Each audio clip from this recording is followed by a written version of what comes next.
Irving Game of the Week is brought to you in part by Gerald Stavely Dry Cleaning.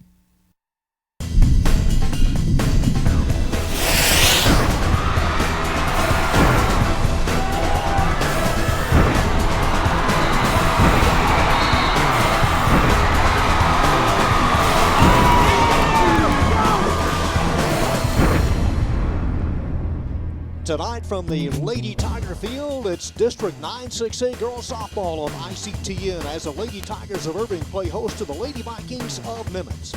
Hi again, everyone. I'm John Nelson. Rob Willman is on deck and ready to call tonight's game in just a few minutes. Irving in a battle for first place tonight. Both teams at 3-0, the Lady Tigers and the Lady Vikings. Irving overall at 5-12. They have won 4 in a row. Nimitz red hot as well. They won 5 of their last 6. Their 18th game of the year. Riley Garcia on the hill tonight, or in the circle for the Lady Tigers. And the lineup tonight for the Lady Vikings of Nimitz: Shastid, Hernandez, and Jones. The middle order: Franco, Gonzalez, and Spence, McGee, Mayberry, and Gonzalez, the bottom third. Nimitz comes in batting at .306. They average 13 runs in district play. And the defense behind Garza tonight from first to third: Rojo, Garcia, Schwartz, and Pensado. The outfield alignment from left to right: Gillespie, Gomez, and Mitchell. Stephanie Cifuentes behind the dish, and Riley Garcia with a record of 2-0. Again, will be tonight's starting pitcher for the Lady Tigers. An earned run average of under 1. She has pitched 12 1/3 innings so far, allowed 6 hits, 11 runs, but 1 just earned. Her 4th start of the year. And again, overall, Nimitz at 9-8, Irving at 5-12, and in with a call of tonight's game, the pride of South Grand Prairie, Rob Willman. Go Warriors. Thank you very much, John Nelson. Glad to be back here at ICTN. Mother Nature, once again, just like last year, throwing us a curveball, if you will, with some inclement weather. Missed a couple of games, but glad to be back again on ICTN with some girls softball. This on March 18th, 2016. And Shastid looks at that pitch outside. It's even at a ball and a strike. Rayleigh, as John said, throwing under 1 ERA. She has struck out 16, walked just 7. Both of these teams can put runs on the scoreboard. And the next pitch backhanded by Schwartz in the hole. Nice throw across the way. And there's one down. Nice defensive play on the second hop by Schwartz. The backhanded pickup and the return throw over to Justice Rojo at first for out number 1. And Rob, Nimitz could take, well, both teams could take advantage of a strong wind blowing straight out to center field. The temperature falling as we speak here in mid-March.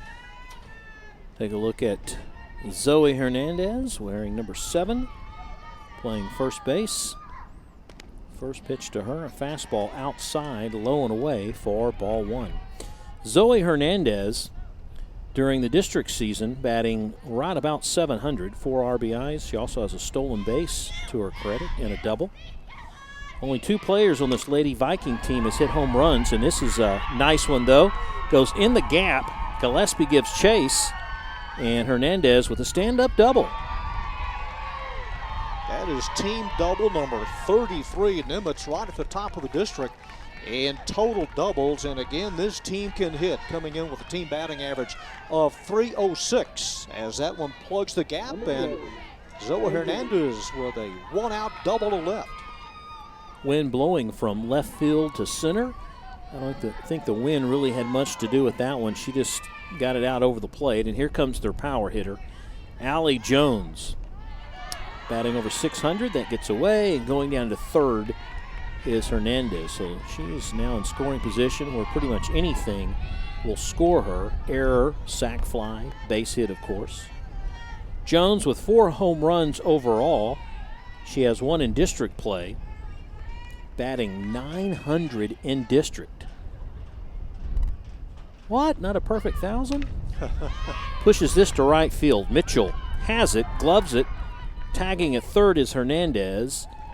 And it's 1-0 with Jones doing what she needs to do. Yeah, she puts the ball in play, drives in her 26th run of the year, and a 1-0 start for the Nimitz ball squad as Caitlin Mitchell has it measured all the way, but too deep, and Hernandez scoring easily from third. Really wasn't a bad pitch by Garza. That one low and away. And it's just a pretty good piece of hitting by Jones, who went with the pitch and hit it away. Here's one on the ground again to short. Schwartz up with it. Nice field, nice throw.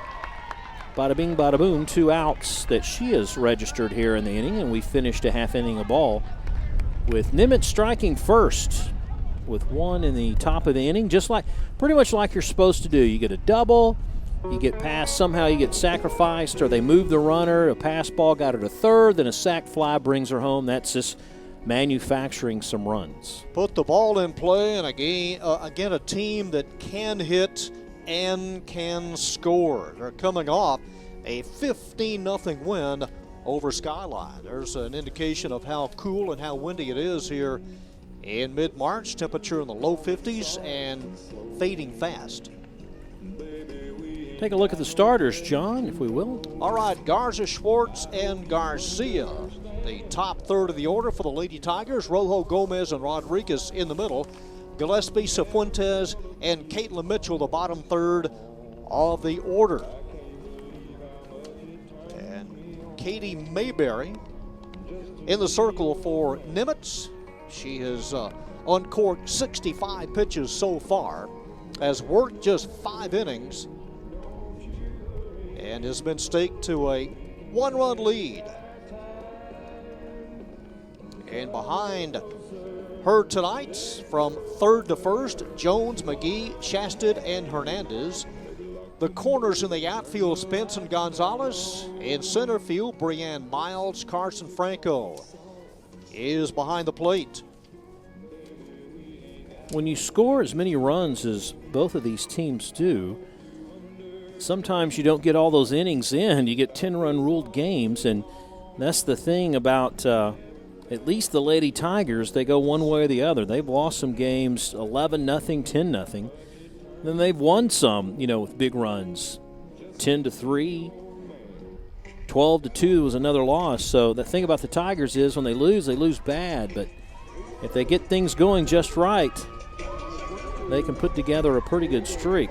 Yeah, they're averaging right at 15 runs in district, coming off a 13-3 win last week over R.L. Turner.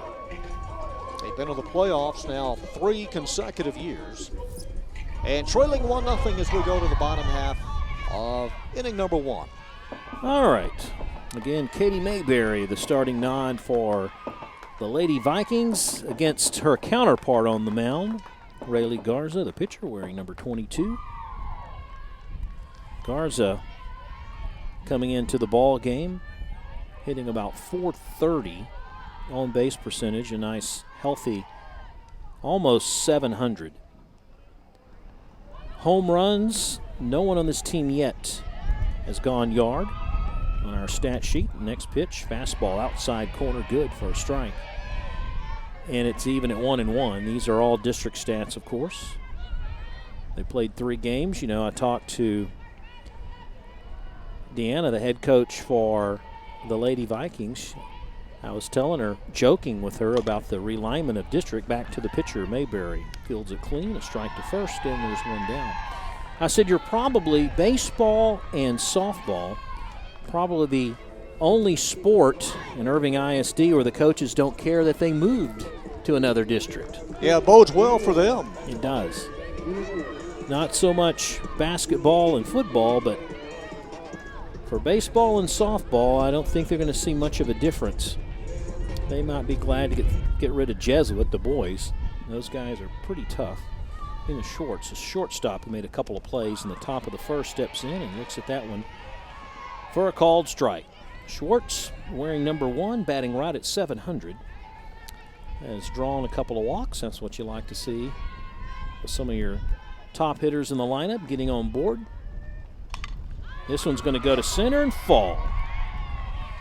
Miles comes up with it, but Schwartz gets the base hit. Thinks about going to second on the throw in as it gets away from the cutoff player.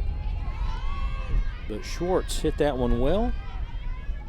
And she's on board with one out, and that'll bring up the second baseman, Ariana Garcia, wearing number 11, batting close to 670. She, too, can get on board when she has to. She has 6 RBIs. Funny thing is, the top 2 hitters in the lineup are the top 2 RBI getters. Usually don't see that. Yeah, the meat of the order is the top third in this Lady Tiger lineup tonight.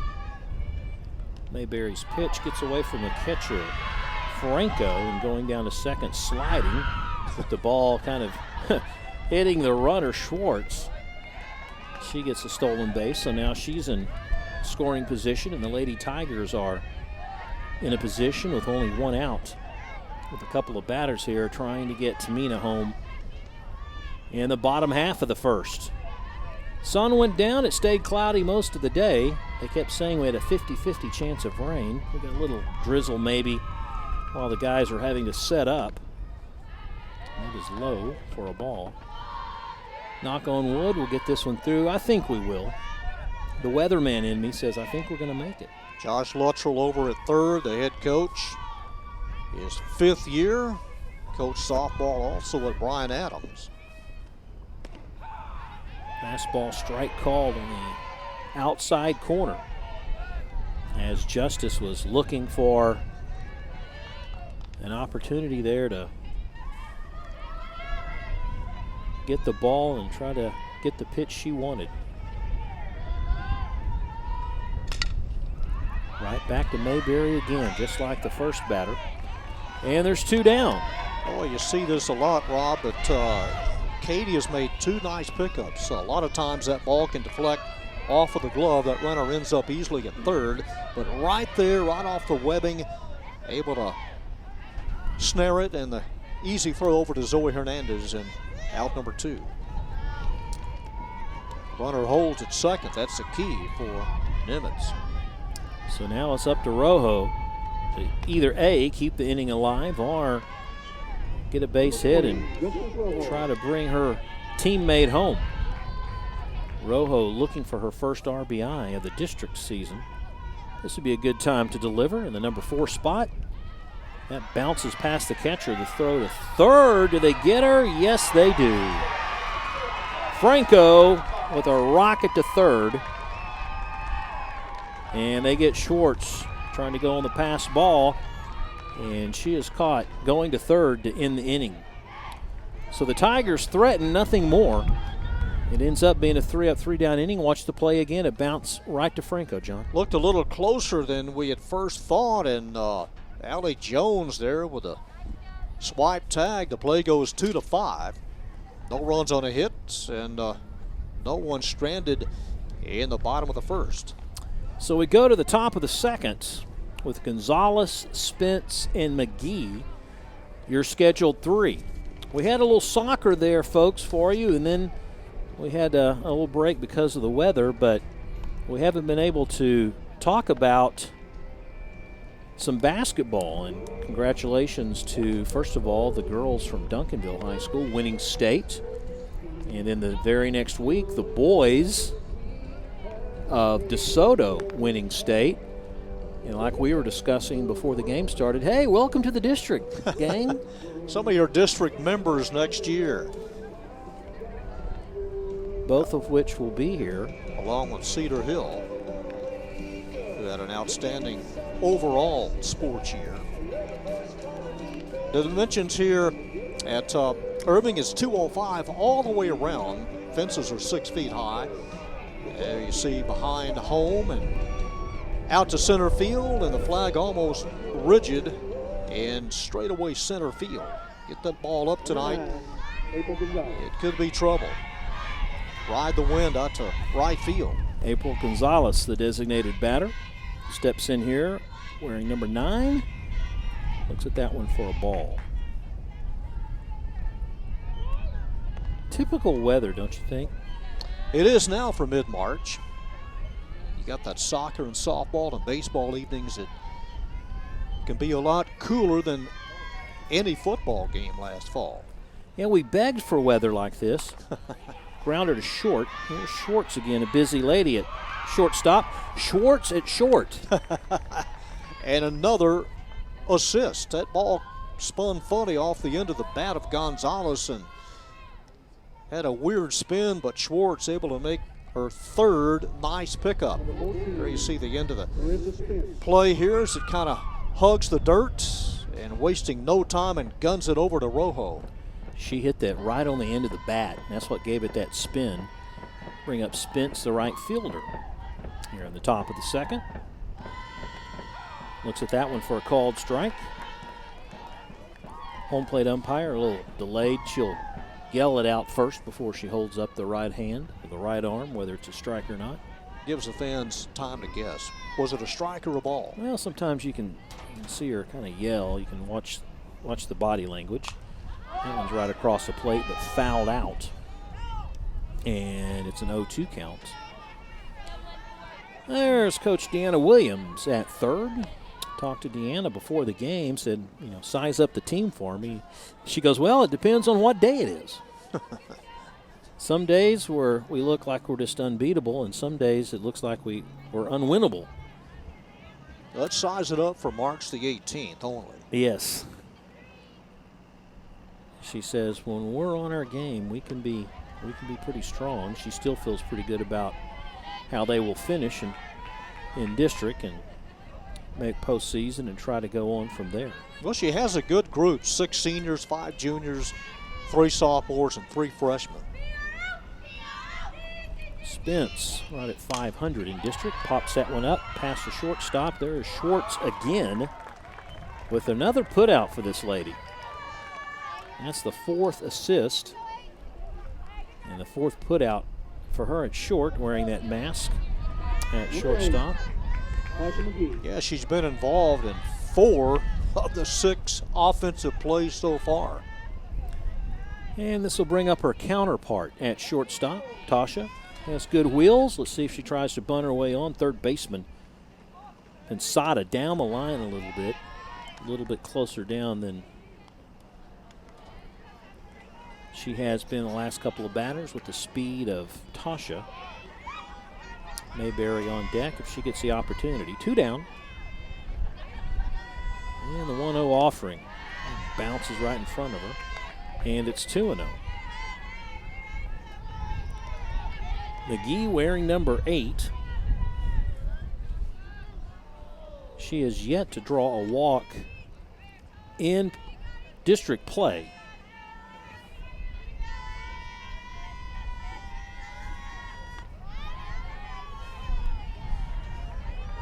And bounces away.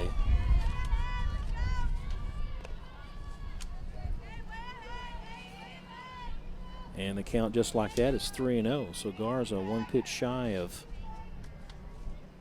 giving up her first walk of the night. About the second week in February is when softball was allowed to get out and start practicing and warming up and playing. Trying to come up with some practice games. Good start for Nimitz. They won 5 of their first 6 games this year.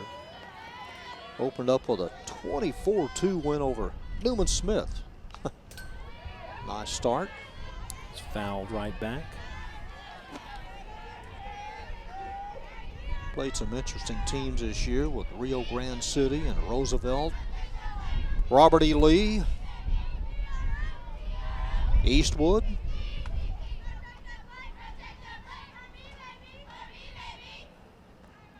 Another offering high and away, not even close. And McGee draws her walk, her first one in district.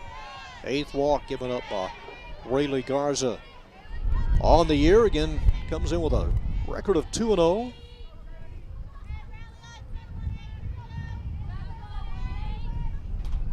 Here comes Katie with her opportunity to help out her own cause. That was a called strike on the outside corner. Nice pitch, actually. Katie doesn't get a lot of at-bats. In fact, in district play, this is only her 3rd at-bat in district. looking for that first base hit. That one goes off the glove of Garza, and she may get there in time, and she does. A bad throw to first. Tasha's going to come around third. They're going to have a play at the plate in time.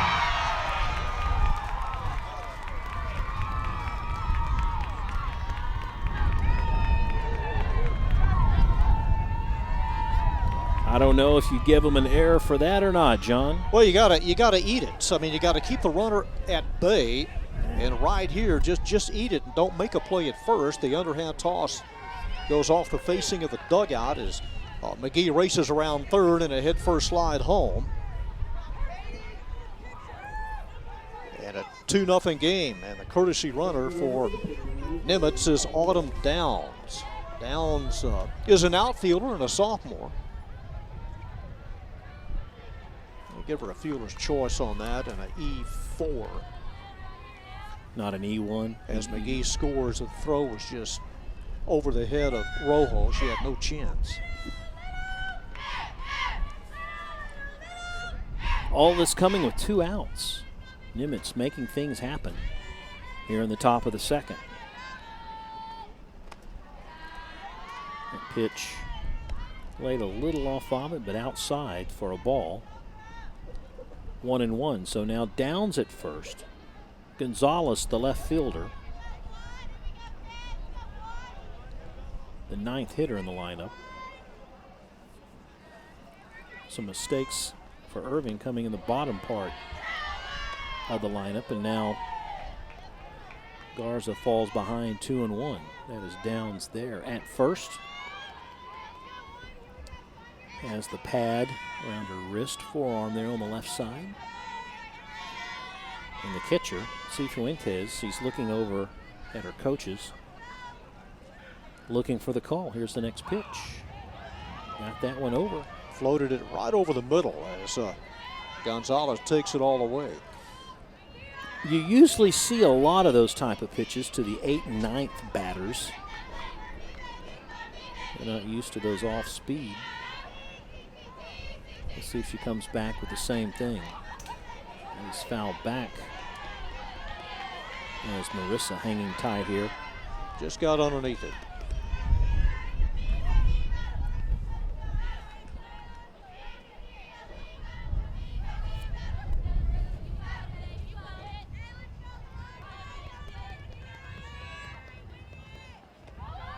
Bounces that one. The runner goes. Downs is at second base pretty easily. Taken by Garcia, the second baseman. And that helps. That's important because now a base hit. The out count goes to full now. Yeah, with a base hit or an error or anything like that in the outfield, they have someone in position to score because you know they're going to run on anything with 2 outs. Slow roller. Garza. Strong arm. They got her. And the inning is over. But not until the Lady Vikings plate another runner. Once again, they create action and, of course, the error. But that'll put them up 2-0 as we go, Mr. Nelson, to the bottom of the second inning. Run on no hits that inning. That last play, it's a swinging bunt. I mean, that could have been easily trouble for Garza, but able to get to it and the close play at first. And a 2-0 lead now as we go to the bottom half of inning number 2. Justice Rojo will lead it off. I was about to say, Rob, that Nimitz, it's a pretty good group this year. 6 seniors, 5 juniors. They made the playoffs last year for the first time since 2011. And coming off a win over Skyline. And at stake tonight, first place in the early district part of the season. We got Mack and Irving in 9-6-8 baseball coming up. As we check the standings, Nimitz and the Lady Tigers locked for first place. Mack and White, a 2-way tie for second. R.L. Turner, Sunset, and Skyline, a collective 0 for 8 in early district play. 2 out of those bottom 3 will be going down a classification to 5A next year. Turner and Sunset both. We bid adieu to Skyline anyway. Pick up DeSoto and Cedar Hill, Duncanville. Well, let's see if Mayberry can knock them down here in the second, or if the Tigers can answer. They were knocking on the door. They made some action and got on board, but they couldn't bring her in. And in fact, the inning ended when they threw the runner out at third. And at the time, Rojo was up, so Rojo steps in with Gomez and Rodriguez, the other 2 here in the bottom of the second on a Friday night in Irving, Texas. Mary Kay convention in town at the convention center. They're off 114. Place was packed full of those pink cars. Base hit by Justice. Second base hit of the ball game now for the Lady Tigers. It's a hot smash right by the glove of Mayberry as she looked at it disappear into center field. Nice leadoff single by Rojo.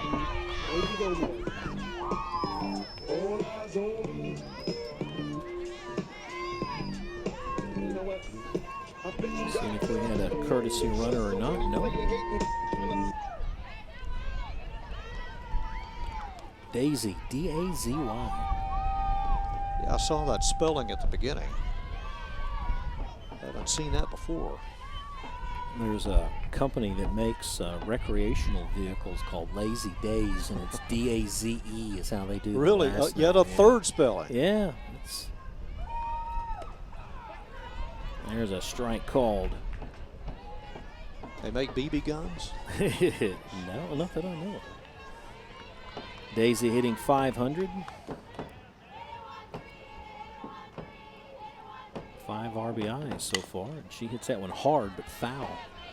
Got a good cut, got some good meat of the ball on that one, just hit it hard but foul. Looks at Coach Luttrell at third. I don't think he'll have a play on with a 1-2 count. And nobody out, still too early. Big district matchup.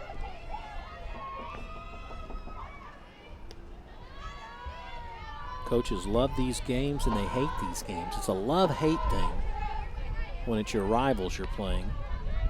And the first of 2 for the district this year. The girls really get excited about it, and you got to keep everything in check as well. Not to do too much. You want that hero to pop up, someone who hadn't made a play to make a play. You see that a lot. At the same time, you don't want to be too outgoing and make mistakes, overthrow a runner, get picked off. That kind of stuff will get you in the end. That is in the dirt. And Mayberry struggling a little bit here in the second inning after doing fairly well in the bottom of the first. The count is full at 3-2. Irving has had a tough schedule this year. They played some pretty good teams, Highland Park and Frisco, Mansfield Summit, Garland, and Grapevine. It's a tough non-district schedule. Looper, that's foul as well.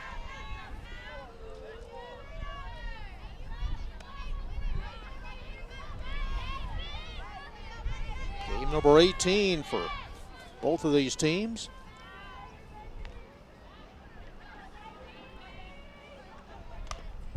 Slow roller to second. Shasted will go to the lead runner and gets the put out. And a fielder's choice for Daisy. Well, she had her mind made up. Valerie, as soon as she picked it up, looked over to second as Rojo is erased. Taking the throw easily is Tasha McGee. They get the lead runner.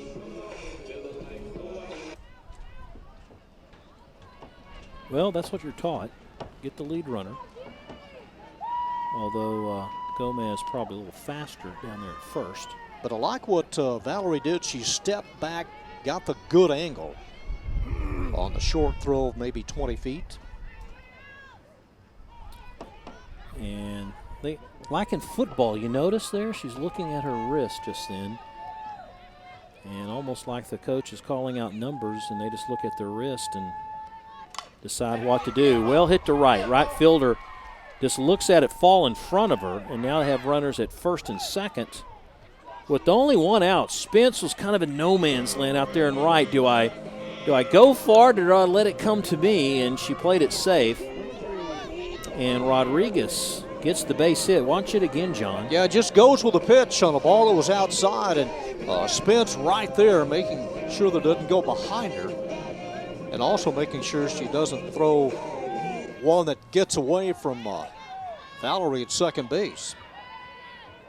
So a chance here for the Lady Tigers in the home half of the second.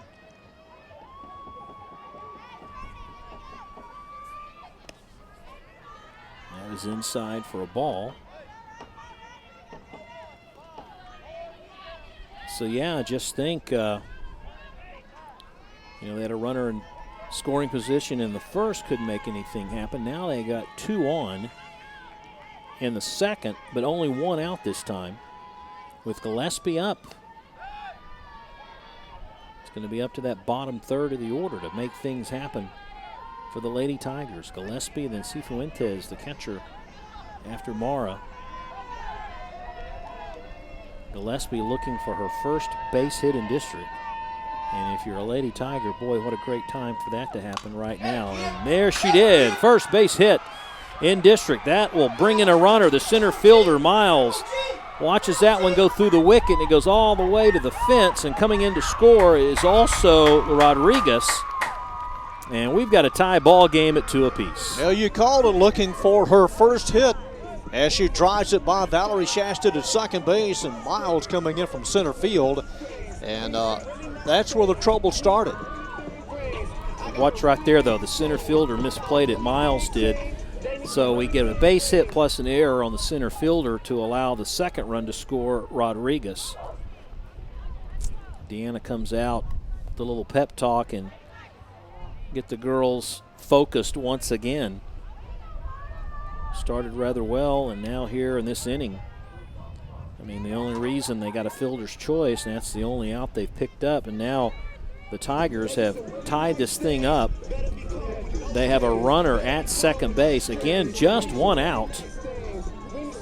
And Cifuentes, the catcher, coming up to try to keep this inning alive. 3 hits in the inning and a couple of runs. Now, Stephanie has 4 RBIs in district and is hitting around 600, so she's not your typical 8th hitter in the lineup. Looks at that one bounce in for a ball.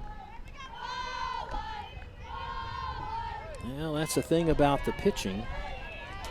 If you're in a groove, it's tough to hit them, but man, they get rattled and then they have a hard time finding the plate. You know, we were spoiled way back in the heyday when the Lady Vikings were making those playoffs every year. They had some really strong pitching, and it'd be a 3 up, 3 down quite often for the Lady Vikings. And most of those pitches that get away are of the inside variety.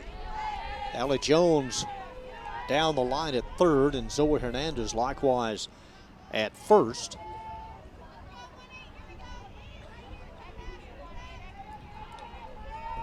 Two balls and no strikes. That's high and away. Katie not able to find the strike zone here. You know, she only had 1 walk so far in district play.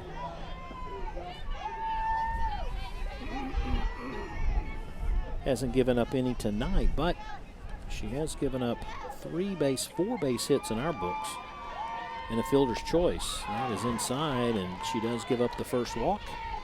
And now we have runners at first and second. So with only 1 out, if you want to be an optimist, you can say that walk really didn't do any damage. It puts a force at second. But she's missing inside. I mean, the bad pitches are inside. And the rally continues. This will be Caitlin Mitchell, batting under 200. She's looking for her first RBI in district play. It's a strike called. Let off a little on that. Needed that good first pitch, and she got it. Hadn't had a lot of them here in the bottom of the second. Lady Tigers with 2 already in. 6th batter up with 2 on. She tries to bunt. That's a strike, and now she's down 0-2. Not a bad decision with 1 out. Runners on first and second, trying to put it in play. Hernandez rushing down the line quickly at first. There's a lead runner. Go back to the top of the order after Mitchell. If they don't get doubled up, popped up infield. First baseman Hernandez is over with it. She's got it. So there's 2 down. And we go to the top of the order. And Rayleigh Garza, the pitcher, who grounded out back to her counterpart, Katie Mayberry, in the bottom of the first. Caitlin got underneath that one just a little bit. Hit it straight up.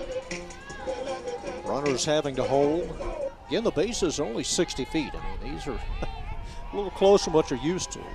It's 43 feet from the rubber to home. And there you go, John, again, that inside pitch that she couldn't make work. Yeah, just kind of missing that inside edge.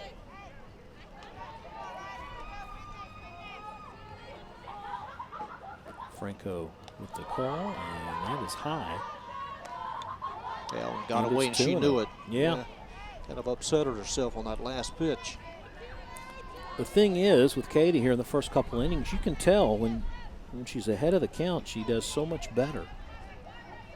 She struggles more when she's behind, 2-0. That was just kind of a nonchalant toss to home, and it didn't find its mark either, so now it's 3-0. And she's 1 pitch shy of loading the bases here in the second with Mina Schwartz on deck, who got a base hit her last time up. Again, kind of that nonchalant toss. And Garza's on board, and we've got a Lady Tiger on every base. And a meeting in the circle. Coach Luttrell talking to Mina and our courtesy runner, Haley Bates. She's a outfielder.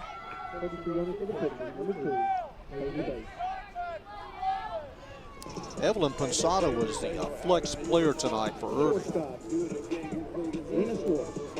So the Lady Tigers almost batting around. This is the 8th batter in the inning. If you're a Lady Viking fan, you're fortunate at this point to only give up 2 runs with this many batting around, but 1 base hit, error, anything here, runners are going to be moving. And the pressure is on Mayberry to find the plate. Schwartz, who leads this team in batting, this is the player they want up there with runners aboard in scoring position. And she can pick her pitch, too, with the bases loaded. And she looks at that one, and she's behind on the count 2-0. She can pick her pitch, and she can also take them. Yeah. No hurry to swing at anything out of the strike zone here.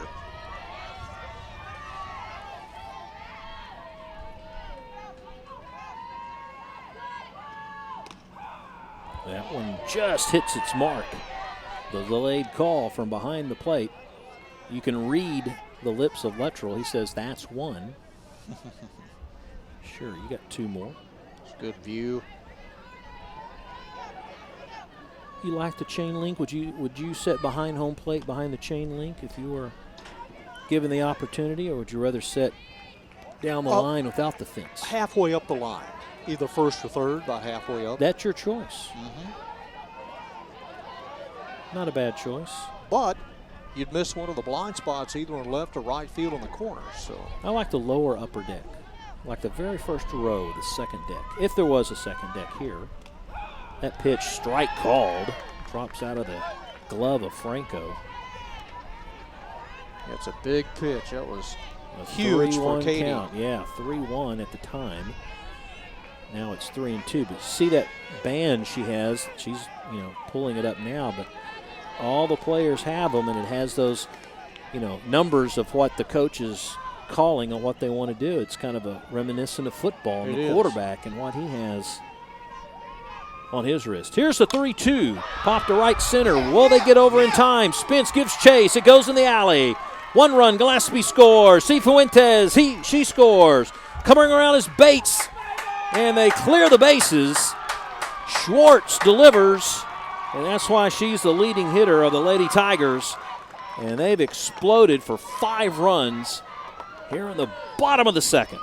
Well, her first triple of the year. She's 2 for 2 as Spence able to chase it down. By at that time, Cifuentes has already scored. And the hitting and the scoring continues for the Lady Tigers here in the bottom of the second. Wow. Hits, runs, and extra base hits and all that.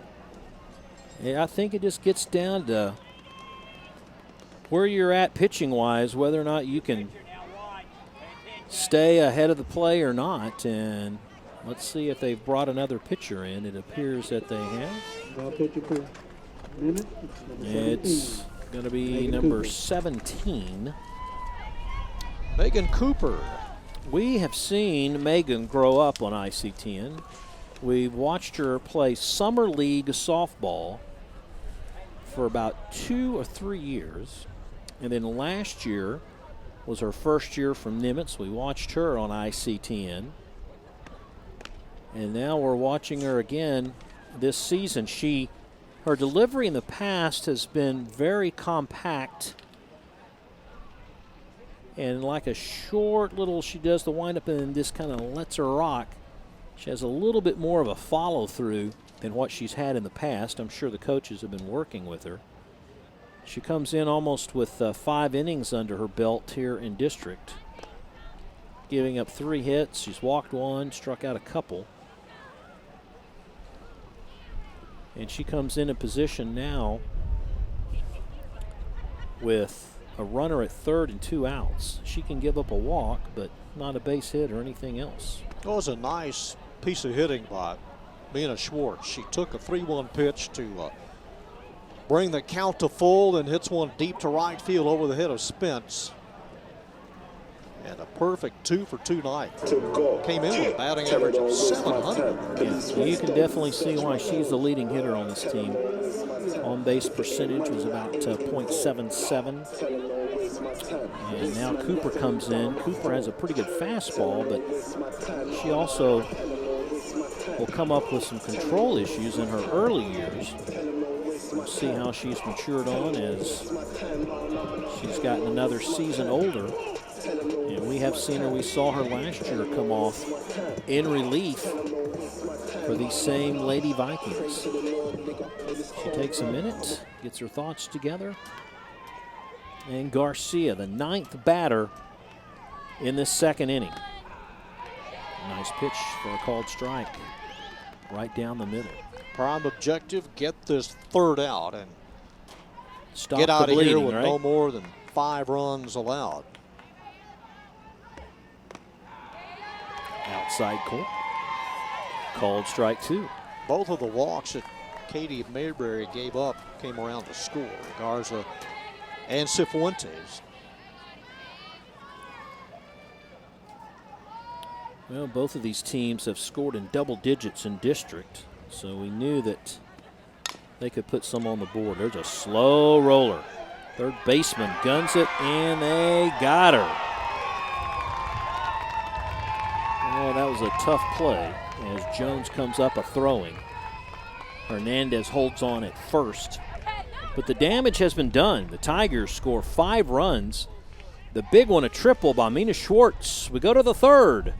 5-2. Lady Tigers back with more in a moment.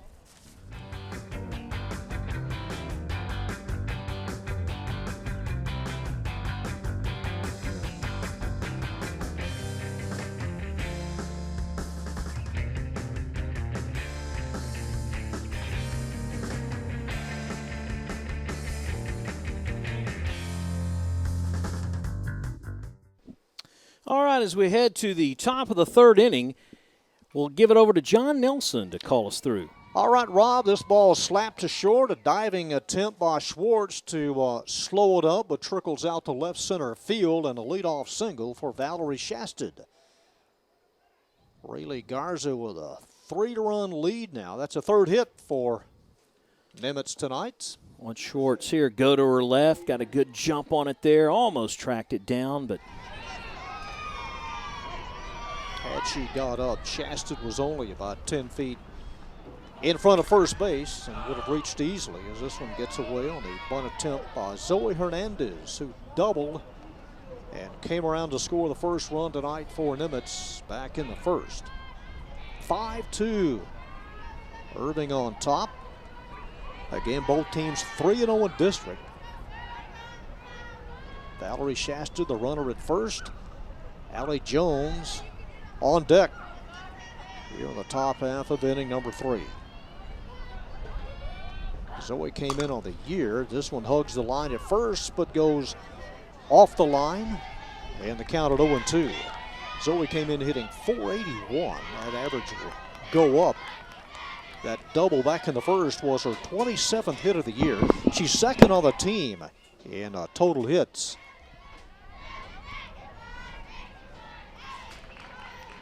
Rayleigh Garza looking in. Here's a pitch. It bounces in front of home and blocked nicely by Cifuentes. And the count at a ball and 2 strikes.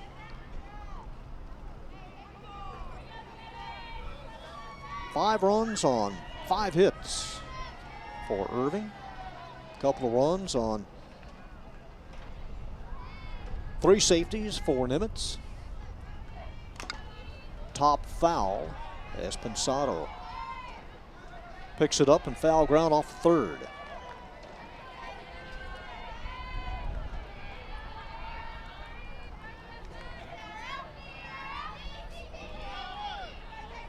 Rayleigh Garza with a record of 2-0. I said 3 hits. They've only collected 2 so far. And 1-2 pitch on the way. Swung on and grounded hard by Schwartz at short, out into left field. Gillespie picks it up. And the first 2 batters with a couple of hits here in the top of the third. There's the third hit. And brings up a girl who leads in about every offensive category for the Lady Vikings, Allie Jones. Leads in runs scored, batting average, RBIs, and total hits. Drove in her 26th RBI back in the first on the sacrifice fly to right that scored Zoe Hernandez. Runners on first and second, nobody out. Rayleigh Garza throws, and this one lifted deep to left field. Gillespie backtracking and goes off the glove as Shasted takes third. Hernandez moves up to second, and Allie Jones aboard at first.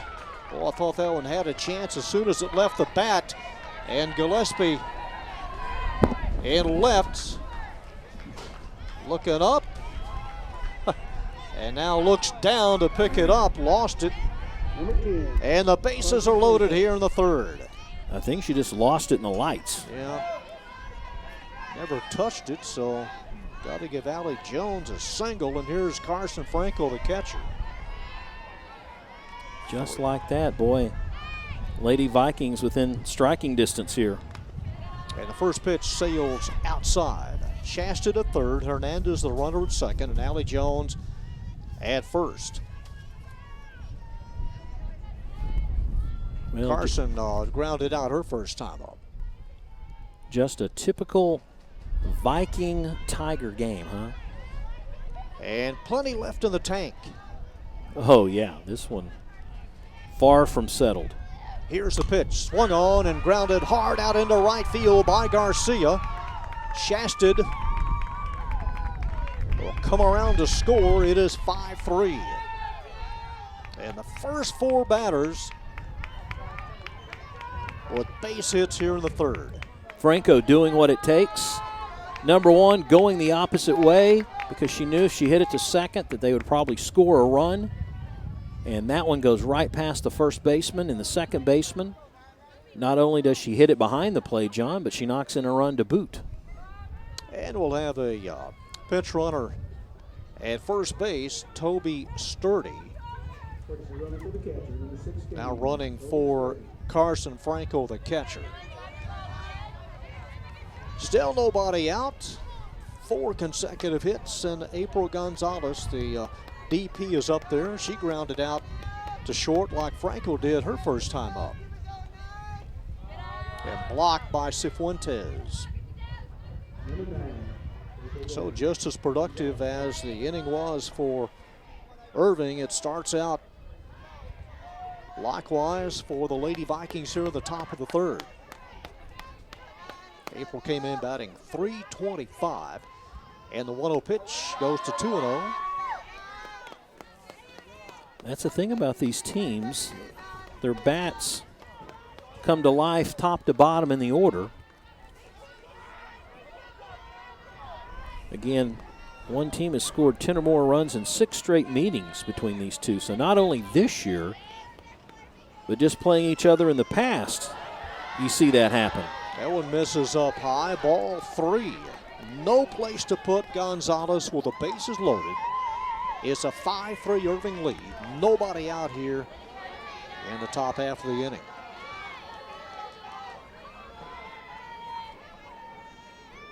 Rayleigh Garza set, throws, taking all the way, and Rayleigh delivers a strike to Gonzalez. And the count goes to 3-1.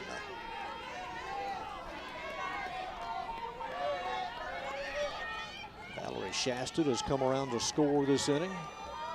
Zoe Hernandez, the lead runner at 3rd.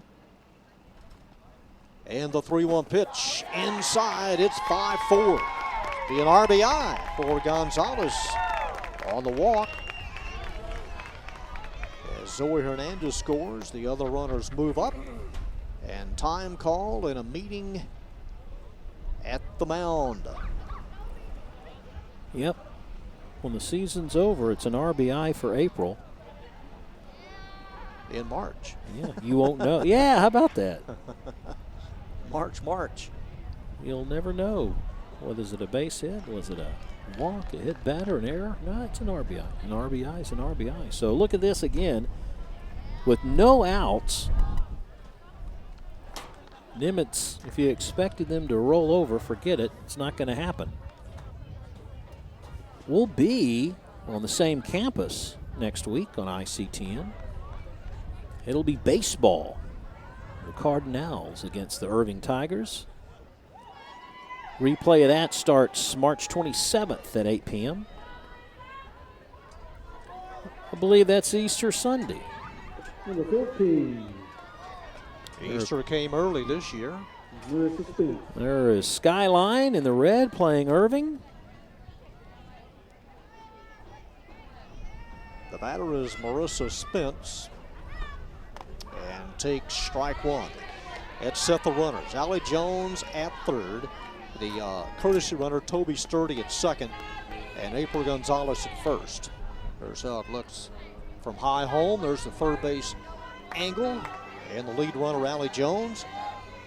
Marissa Spence popped out to short her first time up. Bouncing inside and preventing another run is Cifuentes.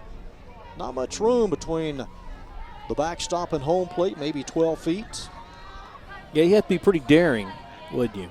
Well, your wheels, you could probably make it. My wheels, I wouldn't even be halfway home. And then turn around. I'd have to stop and get a sandwich. A ball and a strike to Marissa Spence, the right fielder. Here it comes. It misses up high, ball 2.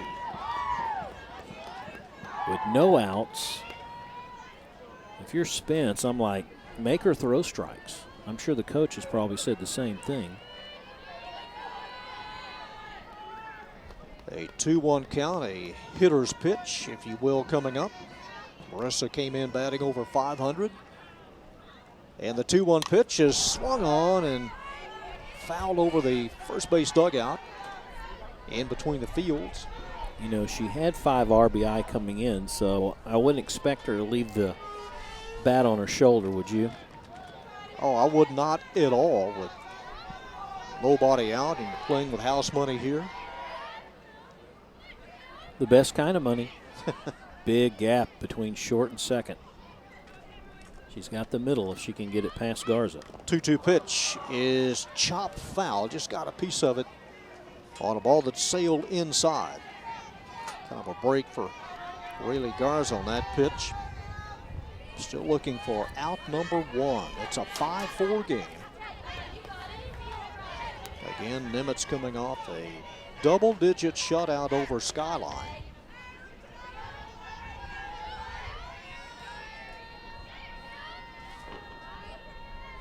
And the 2-2 pitch at the shoulders and a called strike. And wait, she didn't touch first base, did she? Can't advance. Well, it's a strike.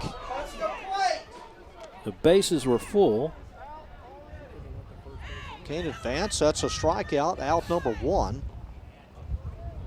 And the first strikeout for Garza tonight. So the bases remain full, and here's McGee, the shortstop. So a big out for Irving. McGee walked her first time up. Nice pitch on the 2-2 pitch, and Spence taking all the way. And Pensado down the line at third, and the pitch to McGee is taken for a strike right above the knees.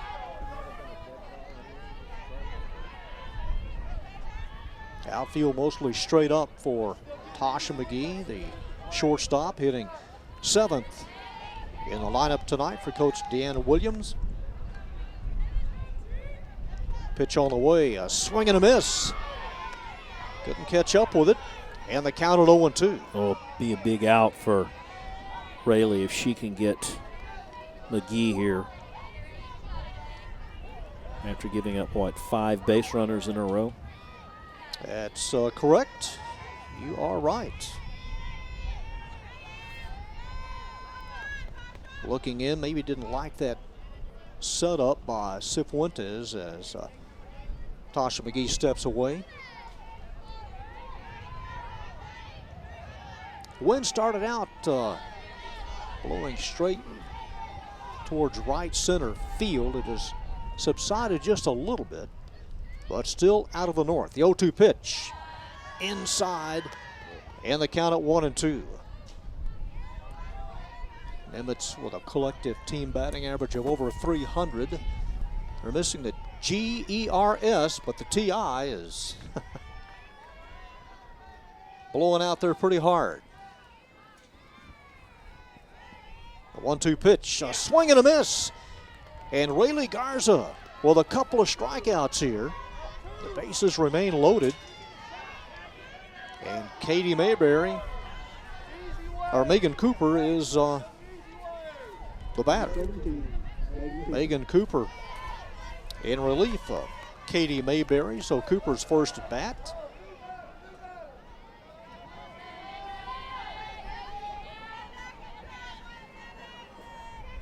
See if Garza can get out of here with no more damage, and delivers a first pitch strike to Cooper. Well, how big would that be if she gets this third out? She seems to be throwing a lot more confident after she got that strikeout of Spence.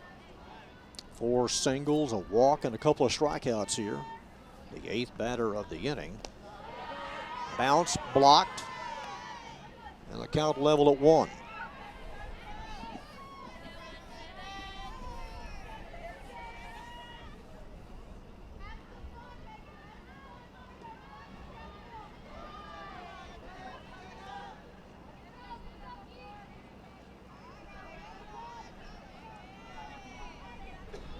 Looking in. Here's the 1-1 pitch.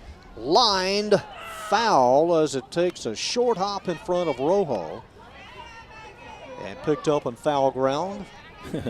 A smile on Rojo's face. She actually fielded that pretty cleanly, too, in foul territory. That would have been an easy put out if it had been inside the white line. Yeah, it would have been an easy play and a inning ending out, but as it is, Rayleigh has to come back again. The 1-2 pitch up high, and the count even at 2. So Deuces Wild out on the scoreboard in right field.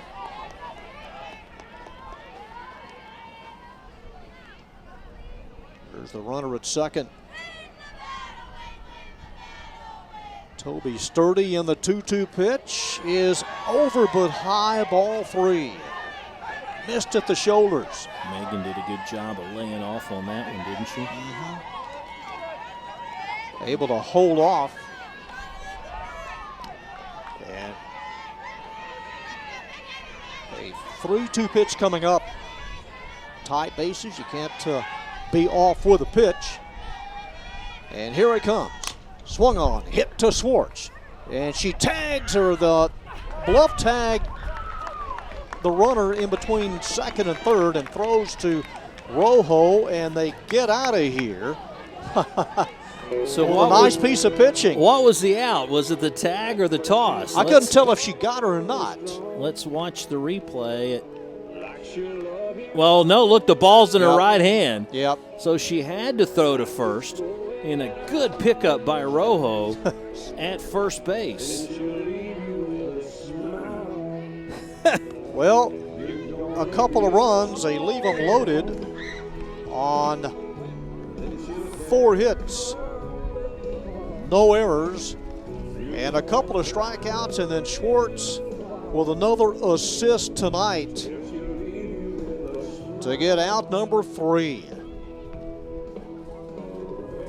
5-4 is our score as we go to the bottom half of inning number 3. Let's go ahead and look at what these teams have done in district play the first 3 games of the district season. They both have Skyline and R.L. Turner and that are common. And if you notice, look at the score with Turner. Nimitz won 13-4 and Irving won 13-3. Kind of ironic there. Skyline 19-0 for the Tigers and 15-0 for Nimitz. Nimitz also had Sunset 12-2, and Irving had to work a little harder against MacArthur, a 15-12 game. So pitching not the strong suit of either team, it appears. But boy, they all can come up with runs, either manufacturing some runs or just good old-fashioned power out there, as we've seen tonight through a couple innings of play as we head to the bottom of the third. And, you know, you think, John, as an Irving Tiger fan, you look at it and you see after 2 innings, hey, we've got them on the ropes at 5-2, and you look up and all of a sudden the Lady Vikings have sliced that down to just a run. And I think the way these teams are hitting, you know, both over 300 coming in, that it's just going to be one of those games that, you know, whoever gets that last push scoring-wise is going to win this thing. I would be very surprised if we get in the 5th, 6th, 7th innings and, no one scores. It seems like tonight somebody's going to score every inning. And both teams really up for this game tonight. First place on the line. You can forget about the 5-12 overall record for Irving. These are the ones that count in district, and Justice Rojo will lead it off and takes a pitch inside. Katie Mayberry went an inning 2/3. Megan Cooper in relief. Facing her second batter, she induced a ground out by Ariana Garcia. Now Rojo, Gomez, and Rodriguez in the bottom of the third, and a swing and a miss. And the count even at 1.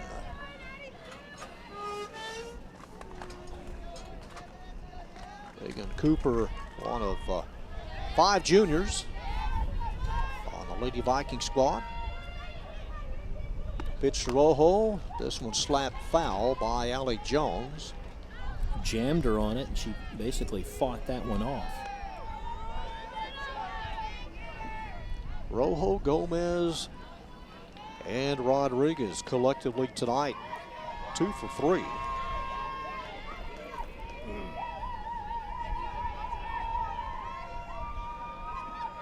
One-two pitch on the way. Overthrew that one up high, and the count even at 2. Lady Vikings yet to register a strikeout tonight. Yeah, that's right. They've there's a couple of walks, 5 hits.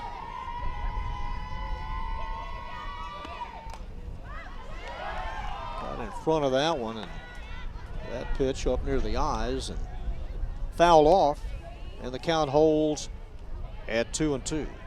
If you're the type of hitter that likes the high fastball, then those eyes got a little bit bigger when she delivered that one. See where she comes here with a 2-2 count on Rojo. She goes right down the middle, off the right kneecap, picked up by McGee, and overthrows Hernandez at first. It could have been a 1-6-3 play, but as it is, Justice Rojo ends up at second on the overthrow. I believe this one goes into the dugout just on the outside corner. Megan can't react fast enough. McGee, though, fields it cleanly, but man, it gets away from her. First baseman can't handle it. It goes into the dugout, and that enables Rojo to go down to second. Hit hard off the right kneecap of Megan Cooper as the entire infield now goes inside the circle. Daisy Gomez is the next batter. And a 5-4 Irving lead. Their leadoff batter now at second base. Daisy Gomez reached on a fielder's choice her first time up. But that's a good, battle for Rojo, who you see at second. She was down on the count. One strike away from striking out, and she battled back to even the count and then make a pretty good contact there to hit it off the knee of Cooper. Yeah, the best pitch she swung on was the last one. Yeah. Right down the middle. So here's Daisy Gomez, who has a handful of RBIs this year. A couple of doubles. And the first pitch is a ball from Cooper. Rojo at second. There's a shot from dead center field. Here's the next pitch, popped up in the infield right side. Valerie Shasted underneath it, and two hands it into the glove for out number one. Sometimes those are the toughest to handle because it seems like the ball will never come down. And tonight, with a little breeze blowing in her face, you never know what that ball's going to take off on you, and the next thing you know, it goes over your head. Those are the kind of balls I used to like playing second base. Just kind of hold your ground, camp under it. Let it come to you. Make the play. High and away. First pitch to Griselda Rodriguez, the DP. Able to put the ball in play, singled her first time up back in the second. Remember, she had a good at bat back in the second inning.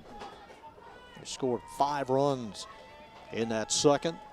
Pitch is off the leg again of Cooper, out into center field. Justice Rojo has to hold at third, and a base hit for Griselda. She's 2 for 2. Well, a target practice on Megan Cooper here in the third inning. You see some pitchers wear the face mask. You may want to put some of those volleyball knee pads on the knees out there. I don't know if it hit her as much as she just was upset at herself for not able to handle that coming back. See the reaction when that ball came in her direction. But Rodriguez, nothing cheap about that hit. Bats. Yeah, she's fun to watch at the plate. She puts a lot on it. Runners at the corners for Mara Gillespie. Also singled her first time up and takes a strike from Megan Cooper. 5-4, Lady Tigers on top here in the bottom of inning number 3. Wouldn't be surprised to see Griselda at first take off running, perhaps, with only one out. Yeah, we'll see. Here's the 0-1 pitch. It is up high, and Franco may be thinking that way, Rob, as she looked to first. But Rodriguez was pretty well anchored near the bag. When that happens, when Hernandez comes down the line at second, Valerie has to cover first. 1-1 pitch, outside again, and a 2-1 count. Let's see what Coach Luttrell has on his plate here. 9 runs in just 2.5 innings. Just one out. Runners on first and third. Here's the next pitch, swung on, and a ball inside and topped behind home. It's a strike from Megan. It evens a count at 2. Just think if you had those fast food giveaways that some establishments do, in basketball you get 100, you get free tacos or free whatever, just think if some restaurant said anytime you score more than 9 runs here, that'd be daily, that'd be every game. Well, they'd be giving away the coupons. There's one that's a little bit up high. Why don't we do that and then alert the restaurant after the game? Be ready for a stampede of about 50 or 60. There you go. We can just make it, pick one out. And we just put you on the map. Order number 6. And the payoff pitch. Popped off the top of the backstop and straight down. Bet Gillespie would like to have that pitch back again. That was high and tight. That was a ball 4 and could have loaded the bases. At the same time, you like to see the aggressiveness up there of your batter. I think if it's close, she'll swing at it. Lays off of it, and the base is loaded. Gillespie takes ball 4 as Rodriguez moves up to second. That's the third walk tonight for Lady Viking pitching, and brings up Stephanie Cifuentes, the catcher. Nimitz has 3 pitchers that they will go to. Mayberry started. Cooper's in now, and Shelby Peters is also on the team that has pitched about close to 6 innings here in district and 50 pitches, so wouldn't surprise me if they have to go to another, they will. Cifuentes, the catcher, walked and scored one of those 5 runs back in the second, and swings and misses on the first pitch. I don't know what Megan was referring to, looking at Franco after that pitch. She was shaking her head a little bit. Maybe she's just like, finally I get one over. She didn't seem too excited with the pitch, but it was a good one. Yeah, didn't have to move the target at all, Franco. And strike 2 on a nice pitch a little bit inside to Cifuentes. So ahead of the count, 0-2 with the bases loaded and 1 out in the bottom of the third. Caitlin Mitchell awaiting on deck.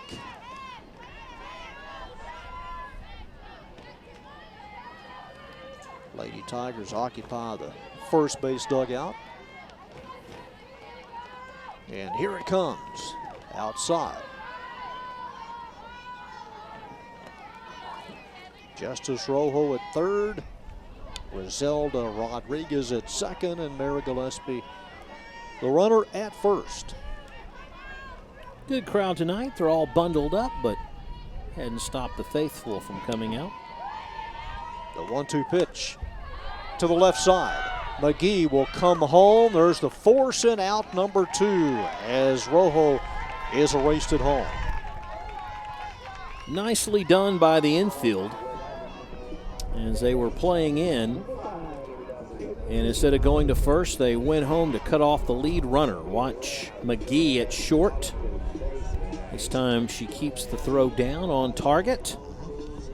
And Franco watches it in, and they get the force out at home.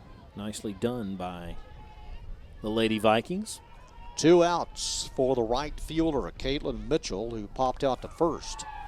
Her first time up, and takes strike 1. So Cooper has come back after the walk to Gillespie.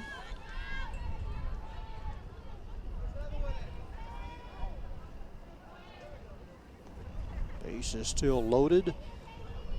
And the number 9 hitter takes ball 1 outside.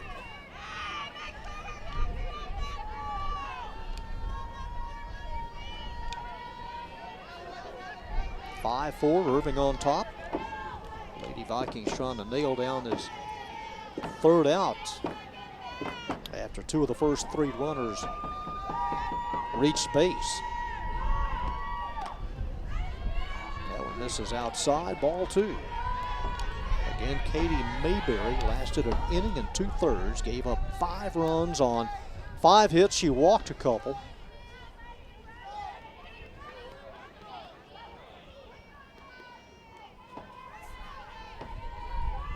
as Megan makes contact with the rubber. Here's the 2-1 pitch. Nubbed to the left side. Picked up, and where are you going? You going to third, the play's at first. Made it more difficult and gives up a run. Rodriguez scores as Tasha McGee. Allie Jones is nowhere near the bag. It's 6-4. McGee, I don't know. I don't know what she was thinking. She just immediately turns to third, but Jones was in no position. But there were 2 outs, and like you said, you go for the lead run. That should have been at first. I don't know if it's because she was going to her right. She felt like momentum would take her in that direction. Who knows, but the Tigers get another run. You can't assume that Jones is going to be anchored on top of the bag at third. I mean, she has to move where the ball is placed anyway. And that's a gift run for the Lady Tigers. It's 6-4. Now the top of the order, Rayleigh Garza. And just the play before, she had done the force out at home and did a good job of making that play, McGee, but something happened on that one. Boy, you got to be careful of even a throw to first, and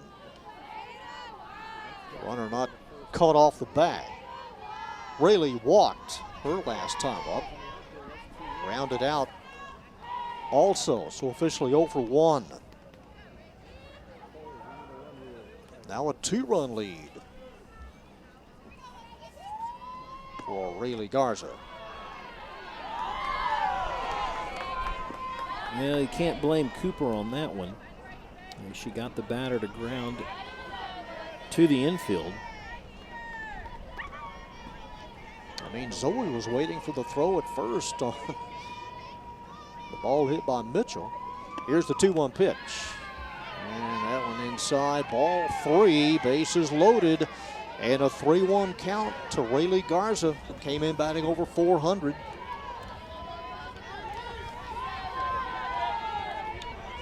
Run home, or a couple of runs home on one hit this inning, and the 3-1 pitch. And there's another. As it goes 7-4.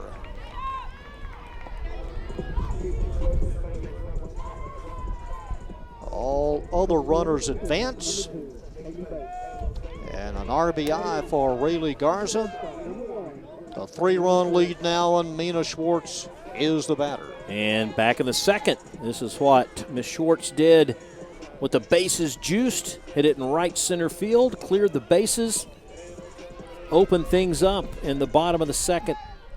And here she is again with the bases loaded in the third. 2 for 2 and wanting more, and takes strike 1 from Megan. Mina is the defensive star, I think, tonight for Irving. 3 assists and a putout. She's played outstanding. Oh, totally. Shortstop. 2 for 2. Batting. To the shortstop, McGee. She'll go to first. It's a low throw and gets away from Hernandez. A run scores. It is 8-4. Cifuentes comes across. Pulled off the bag. It'll be an E6. And a rough inning for McGee at short. It pulled Hernandez off the bag, and here's Ariana Garcia, who grounded out her last time up. The 9th batter here in the bottom of the third. Second inning in a row they've batted around, Mr. Nelson. Yeah, that's a lot of scorekeeping here, especially the second and third. A lot of crooked numbers here. Pencil. 3 runs home. It is 8-4. And the 1-0 pitch goes to 2-0. The thing is, the way both teams have played offensively, 4 runs really isn't that big of a lead for Irving High. Ariana came in hitting a hefty 6-6-7.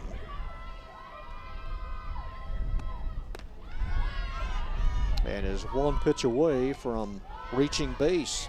It is ball 3. Let's see, Megan has walked a couple this inning. 4 total walks for Nimitz pitching tonight. And takes a 3-0 pitch on the inside black. Why not? Go ahead and take the pitch. She's walked, 3 times coming into tonight's ball game in district play. Second leading hitter, so she likes to swing the bat. And she does. Lifts one in the air to center field. Brianne Miles off the glove. It popped out of the glove of Miles, a run home. It is 9-4. Well, the inning continues to unravel for Nimitz. 5 runs allowed this inning. The fielding is just biting them. I mean, she had a bead on it, had her glove on it. She just didn't make the play. That was a good learning lesson on that last pop fly to center. Did you notice she tried to glove that one-handed? Didn't have the other hand over the glove. Maybe that could have prevented it from popping out. Who knows? But you're taught 2 hands. Well, they're going to pull her. I mean, I think we're going to have a defensive replacement in the outfield. Yeah, it looks like they're going to put Gonzalez. Yeah, she goes to center. Miles comes out of the game. And a new left fielder. And runners on first and third. And the batter is Justice Rojo, who started all this off. Maybe that's Downs and left. Couldn't see the number when she came out. Pretty dark out there. If it's number 3, it's Downs. Yeah.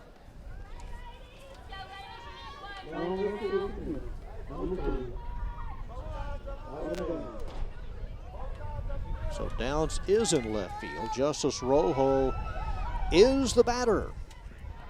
4 runs this inning. A 9-4 lead. And a line drive over the head of McGee. It is 10-4. Another run as scoring behind Schwartz is Garcia. A 7-run inning. And the floodgates opened here in the third. Again, the pitch right in her wheelhouse. Gets it over the shortstop, McGee. Downs fields it cleanly, but not until 2 more runners come across the plate. 5 in the second, so far 6 in the third. Well, we're going to see our third pitcher. I said Peters was their third, and indeed she is. Shelby coming in now. I don't know if Deanna has anybody left to throw out there. Those are the 3 that get the bulk of the work for this Lady Viking squad. And it's taken 3 now. In Cooper's defense, she had a couple of ground balls in the third that were not handled well, and therefore they had errors, and the inning continued. But up to this point, yeah, 2 chances. You could have easily had the third out. So Megan Cooper goes 1 inning and gives way to Shelby Peters here in the bottom of the third. Daisy Gomez is the scheduled hitter. how many I've got 11 runs, don't you? Yeah. For Irving? Yeah, I've got 11 runs. We've got 11. He's got 11. I think somebody on the Irving side. Okay, and they changed it back. So the batter is Daisy Gomez, who tonight has reached twice on, well, she reached on a fielder's choice and scored a run in the second and popped out in the third and takes ball 1, almost hit it behind the leg. Shelby Peters, a third pitcher tonight for Nimitz. And a 7-run lead, 4 runs already home. And shot hard and foul by Allie Jones, lined hard.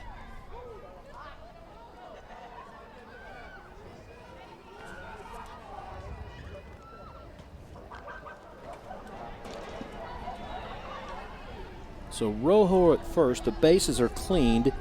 Trying to figure out if Garcia came around to score or not. If she did, that would be the 12th run. Rojo reaching on the for singled hard over McGee as both runs came home.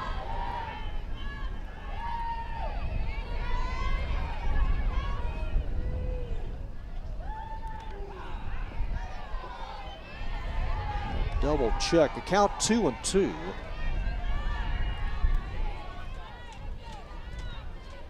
Everybody was running with 2 outs. I think you're right. It is 12. There's a walk. Man, this is a crazy inning here. It is 12-4 as that walk given up by the new pitcher Shelby Peters. Let's see. Where's Rojo? She's now at second. Yeah, see, Rojo's at second. And the batter's Rodriguez. Yeah. So.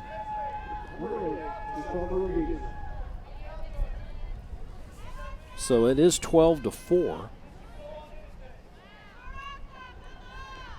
Garcia kind of snuck around on us on that error. Thing is, there haven't been that many. I mean, there's been a lot of errors and few hits. Oh, totally. This whole inning, there's been like maybe one base hit. There's been some throwing errors and a bunch of fielder choices and errors. 5 runs in the second, 7 here in the third. Griselda has a perfect night going. 2 for 2 and 2 runs scored. She's up again. We were just talking about her. It seems like just a few minutes ago here in the same inning. Well, that's 11 batters here this inning. There's a strike. Shelby wearing that face mask as a pitcher, having to stop the bleeding. Look at this, another hit. That by McGee out into left field. It goes behind Downs, and they'll all score. Wave them all around. Ending up at third is Rodriguez. 2 more runs. It is 14-4. Well, Griselda gets the hit, and then Downs allows 2 more runs to score. She gets it past the shortstop, McGee, but then it goes past Downs, and the center fielder, Gonzalez, has to give chase. In the meantime, here comes Gomez in to score the 14th run of this ball game. 5 in the second, now 9 in the third. You look at it going, oh, it's a comfortable 10-run lead, but you just never know. A single and a 2-base error. Griselda Rodriguez has a perfect 3 for 3. Here's Mara Gillespie, who walked and scored a run her last time up. Fouls one about 3/4 up the backstop.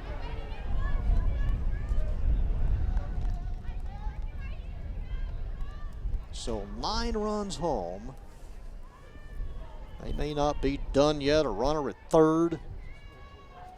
Shelby Peters in relief of Megan Cooper, who went 1 inning. Yeah, it hit her. Hit her on the left thigh, and Mara Gillespie has a free pass. And Stephanie Cifuentes is the next batter. Well, credit the Lady Tigers for taking advantage of what has been given them. On the same token, on the flip side, if you're a Nimitz fan, you're like, what could have happened if we would have just made the plays defensively? Well, 4 errors. Could have been out of this inning a long time ago. 4 errors this inning. It is 14-4. Stephanie Cifuentes is a batter and takes ball 1. And I'm wondering if there's anybody besides Shelby Peters to pitch. Well, she didn't want to come in this situation. Last thing she would have thought tonight with first place on the line. It was a 2-0 lead for Nimitz. And that went away. Going outside, ball 2. All this with 2 outs, John. Let's see. Yep, you got the errors. You got the hit batter.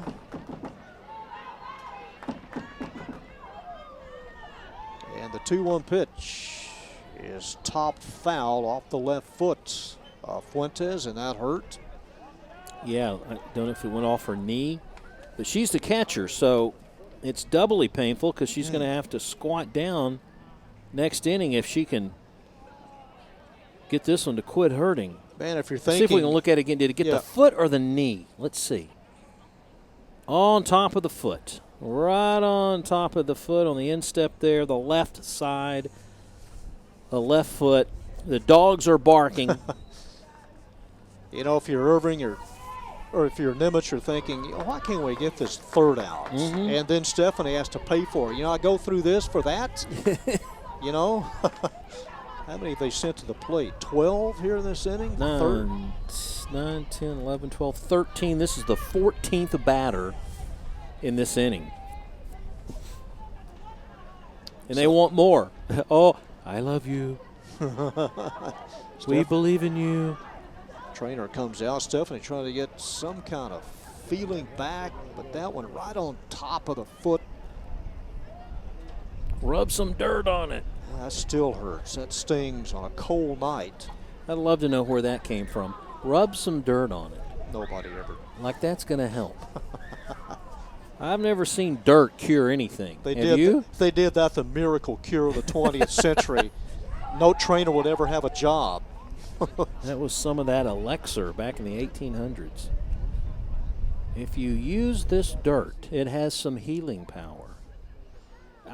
Probably she'll be okay. It's just a matter of just finally letting the pain subside a little bit. Man, sometimes you can't walk it off. She's doing her best. Again, we've got baseball next week. The Tigers and the Cards. Softball on April 1st at MAC. See the Lady Cards.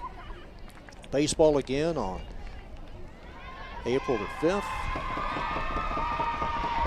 A couple of weeks. We don't go to MacArthur very often to shoot a game. They've got their stadium, both softball and boys baseball, right there in a subdivision. And for the Lady Cards, you've got the first baseline neighbor with the neighborhood. You've got an alley in the neighborhood. It continues. It's 15-4 as Fuentes, having been shaken up on the ball, hit off her left foot, singles to left. Take that. That makes you feel better, doesn't it? Man. Doesn't it? Steps right back in there and slams one to left field. I hope so. And a pinch runner, obviously, as Fuentes comes limping into the dugout. It's Abigail Quiros. Caitlin Mitchell is the batter. Quiros, she needs to go ahead and run for Cifuentes anyway since she catches. I wouldn't say put the gear on yet the way this thing is going. Maybe not. Keep on playing, but just in the bottom of the third, 15-4. It's 10 runs after 5, but that's Irving actually stopping Nimitz from scoring. Yeah. And that last hit, it was a good hit by Stephanie, but it was just, kind of one of those hit it where they're not, right over the shortstop's head, just a nice little floater. If you're the Lady Vikings, you're like, good grief. Like you said earlier, when is this going to end? Well, the beneficiary of all of this is Rayleigh Garza in the dugout. She's had about a 30-minute wait after all this has taken place here in the third. So Caitlin Mitchell. And a swing and a miss. Count level at 2, but it's a third out that the Lady Vikings cannot collect here this inning. You know what's, I wouldn't say funny about all this, but there's not enough room for 10 runs on the scoreboard. Well, that's right, running out. Per inning. So I guess you put a 0 up there as they've done to indicate more than. Yeah. You got a 1, you got a 0. I guess you just keep doing 1 and 0, 1 and 0. Just kind of flash that up there. Let everybody know. Here's a 3-2 pitch, and the bases loaded, and again, they can't get this third out. Mitchell has a free pass. And now the top of the order, Rayleigh Garza. There's the scoreboard. Again, yes, it's 15. And see the 1? They flash up the 1 and the 0. That's pretty creative. Keep it coming. Yep. Maybe there ought to be like a 9 and a plus symbol, at the end of it. Rayleigh Garza, the leadoff batter, as that one gets away from Franco. 15-4. If we can get 3 more batters up there, then that means they would bat around twice in 1 inning. 15, 16, 17, 18. That's right. Yeah, it's right. That's never happened. I don't think it's ever happened. I've never kept score when they batted around twice. Well, that one kicks up dirt. Rayleigh Garza, walked her last time. Schwartz, and Garcia can all keep the inning alive, then they would have batted around twice. Oh, that's right. Garza. In 1 inning. Yeah, they may do it here if Peters can't throw strikes.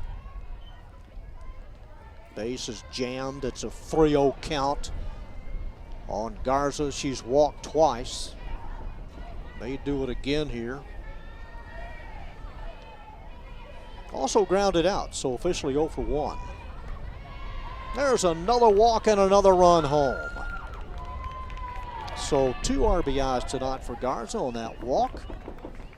It's now 16-4. Couple of 8s. Bates again. She was a courtesy runner back in the 2nd inning. I act like that was so far ago as his last inning. Man, seems like it. Mina Schwartz is the batter. Hey, she's going to put bat on ball, let me tell you. Not up there to read the label on the bat. She up there swinging away. That is if she gets a pitch. First pitch inside from Shelby Peters.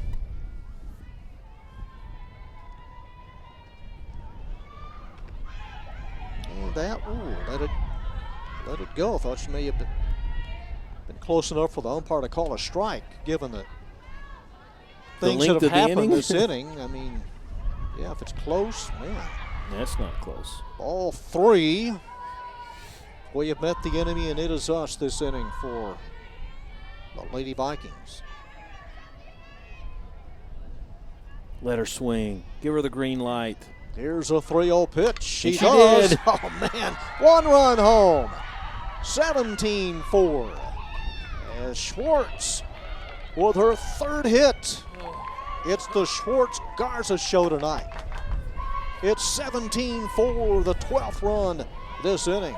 He's at about 3 or 4 RBIs tonight for Schwartz. She's now in double digits in RBIs in district. Yeah, 4 RBIs tonight. Well, let's see it. We're going to go back to the starter, perhaps. Yeah. We're going to go back to Mayberry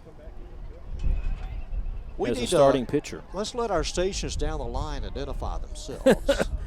You're watching high school softball on ICTN, Irving, Texas. All right, well, the 2nd appearance for Katie Mayberry tonight. Is that a little bit of bending the rules, or? You can bring them in and out. Is that okay? That's fine. Well, it's going to happen. I mean, that's pretty evident here. Let's talk the series between these two teams. You know, Nimitz pretty much dominated up until 2012 when they split. And then Irving has won 5 of the last 6. Last year they split 12-7, 11-7. Look at that 2014 score, 24-2 Irving. The way this is going here, it could be 24-4 in this game. Only 1 shutout back in 2013, the first time they met. Had some close games in 2012, or at least that first game, but 2011, both 2-1 wins by Nimitz, and Lady Tigers probably wondering what it would take to finally break the streak. Well, they've done that the last 3 years, and they're just 2 innings away if they can keep the 10-run rule from ending this after 5. Well, here tonight it's 2 touchdowns, 2 extra points, and a field goal. 17-4. And Ariana Garcia is the batter with the bases loaded. That's not unusual this inning. No. Katie Mayberry back into pitch. after going just an inning and 2/3, giving way to Megan Cooper.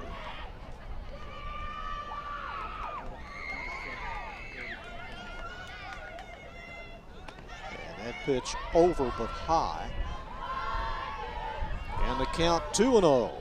If I was an umpire, it would be so easy for me to call strikes Sure. to widen the strike zone. About a foot on either side. But credit, they're staying on course.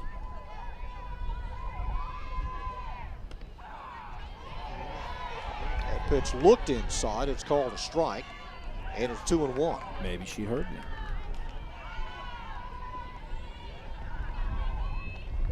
Ariana Garcia digs back in. They batted around twice. There's ball 3. Or is this the batter that determines? Yes, this is the batter that determines. Okay. I've already given her a base at 3-1. She is the 18th batter of this inning. Bases loaded, a 3-1 count. A big 12-run third. And there is ball 4. I give her the base, and they batted around twice. It's 18-4, the 13th run of the inning. And that drove a few more home. They've seen enough. Yeah, if you're a Viking fan, do you hang around? You're really a fan if you hang around. Whew. 18-4, and here, with the bases loaded, is Justice Rojo. Wow, she hit that hard. Kicked up some chalk and goes deep into the left field corner. How many times do you have a column with the same inning in 3 columns? Man, that's, first time. Yeah. First. And you saw it here on ICTN, folks. 13 runs here in the bottom of the 3rd. Justice Rojo with a couple of RBIs. She singled her last time up. Takes a pitch up high.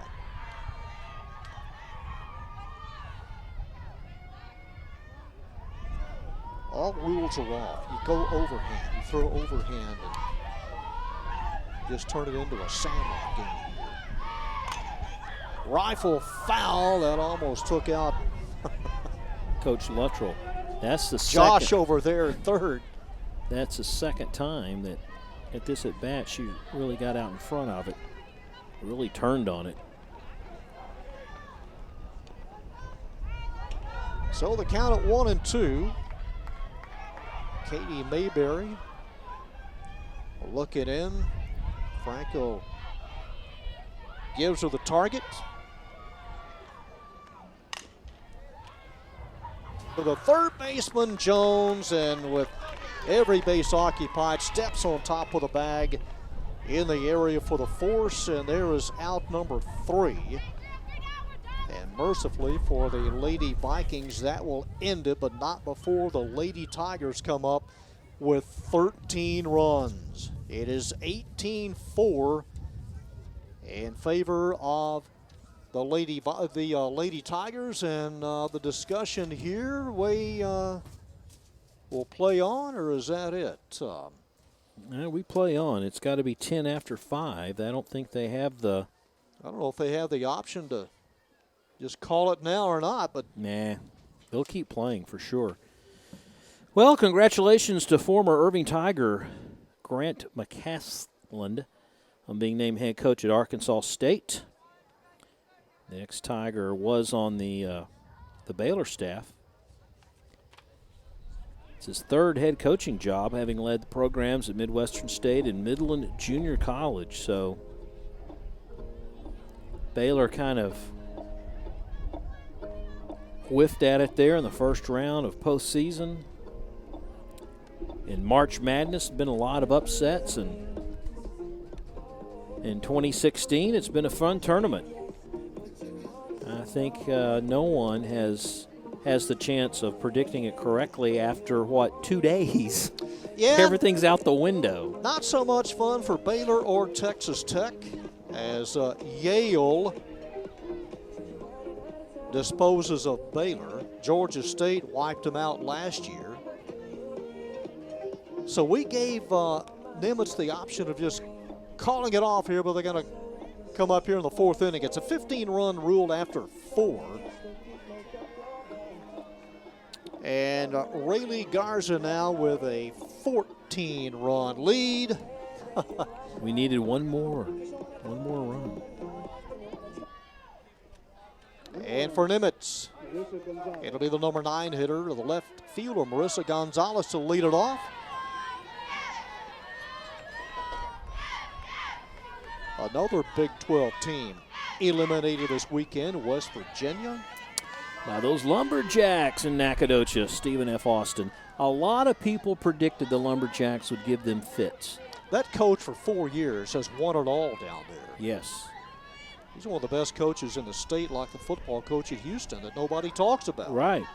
I'm surprised after this year somebody will be coming knocking on his door.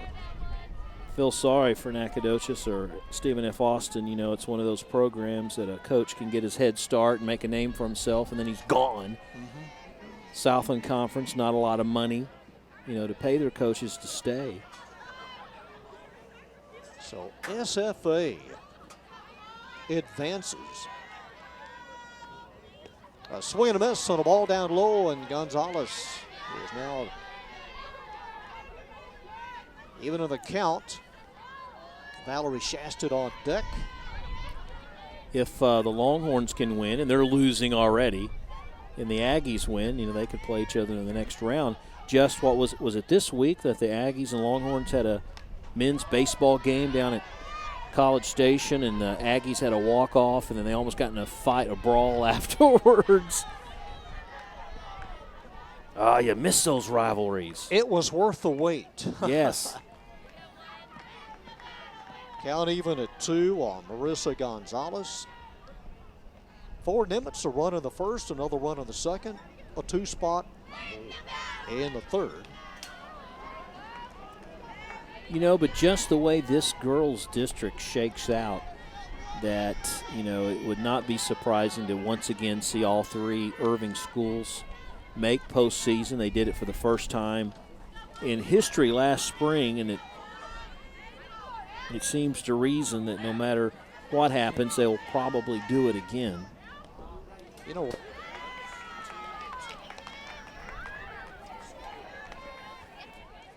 Irving, a team that scored 15 against Mac a couple of weeks ago. Leadoff walk for Gonzalez. Should Walker get hit? I'm sorry, got hit by the pitch. Yep. So she's on base, and here's the top of the order, Valerie Shasted.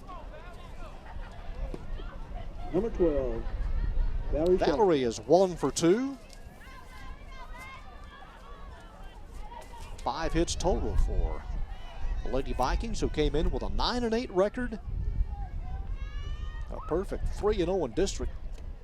There was a time from 2005 to 2012, Nimitz had won 15 of 16 in this series. Corners are in. Here's a pitch, pop, foul. Cifuentes giving chase, but this one out of play. Yeah, she's still favoring, I think, that left leg a little bit, even when giving chase and going back behind home plate. Smile on her face. It's all good. You can do that leading by 14, yeah. 13. Looking at some of these games that the Tigers lost to, Mahia, I do not believe is a 6A team, or Troy. Hey, this hit pretty deep to right field and over the head of Mitchell. Extra bases for Shasted. Marissa Gonzalez will go to third, and a double for Valerie. She's 2 for 3. And at home, the tag and the out, Gonzalez trying to sneak one in. And is out. Here's the problem. As I watched it unfold at third, Gonzalez waited too long to run. Deanna had given her the motion to go a lot quicker than she actually went. Watch her here. She goes, look, you see the coach to the right-hand side. Go. She's yelling at her to go. Well, by the time she goes, it enables the Lady Tigers to make the play at the plate. Do you trust the coach or do you trust your instincts? That's one of You're those. supposed to listen to the coach. you're taught that. You know that, John. Yeah. You look at your coach, not the field of play. And Deanne was already waving her home a good 5 seconds before she took off. Zoe Hernandez. And she lines one into center field, and a nice two-handed catch.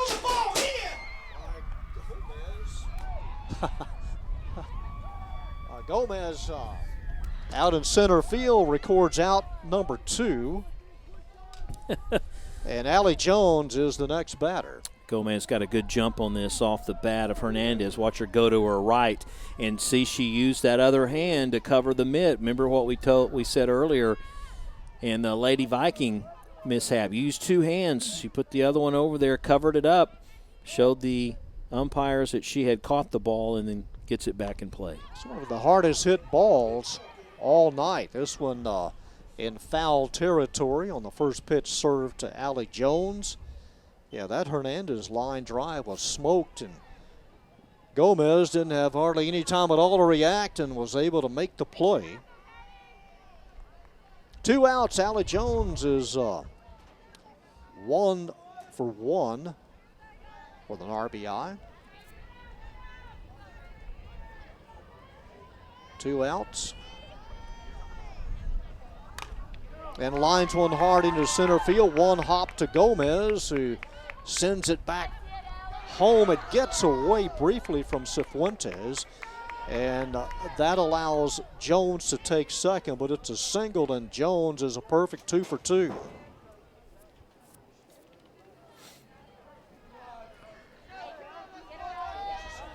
Yeah, sack flies, so that doesn't count as an at-bat. So Carson she's Franco is the perfect 2 for hitter. 2. Franco is 1 for 2. Runners on second and third.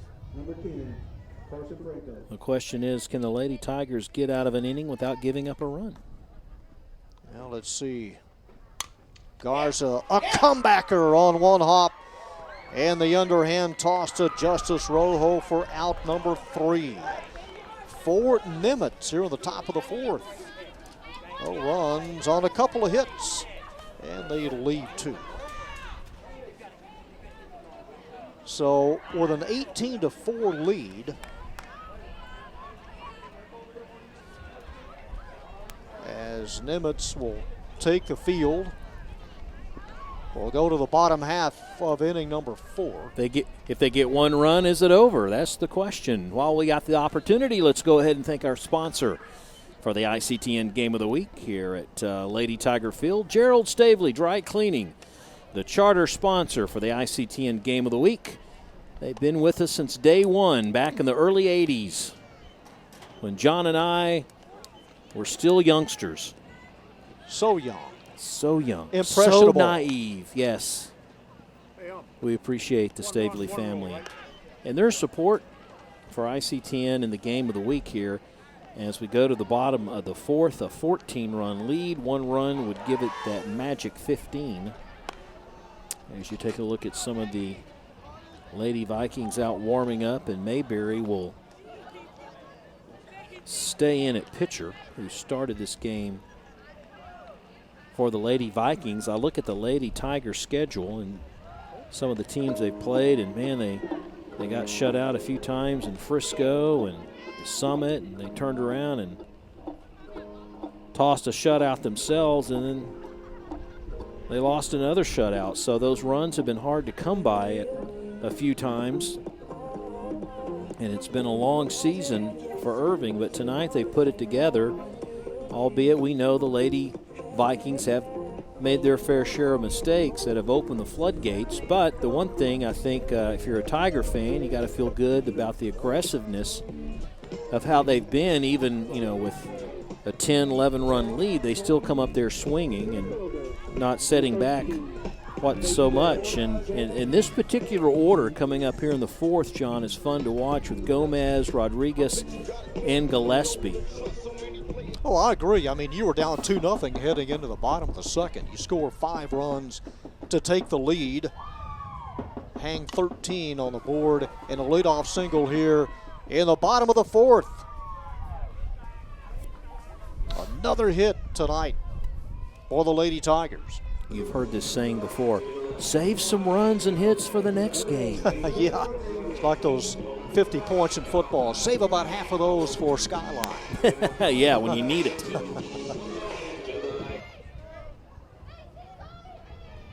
So a leadoff single, and here's Griselda Rodriguez. And Rodriguez dumps one into right field.